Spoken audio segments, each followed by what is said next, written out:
আজ বছর 10 পর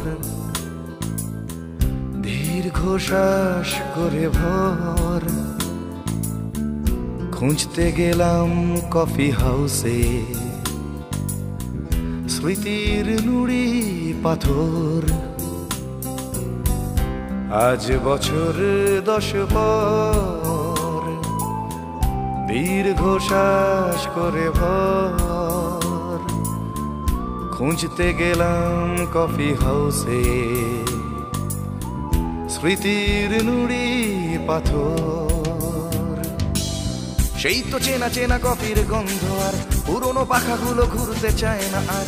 সেই তো চেনা চেনা কফির গন্ধ আর পুরনো পাখাগুলো ঘুরতে চায় না আর। কবিতা আর গান করা ইনফিউশন বেঁচে থাকা স্বপ্ন নির্ভর।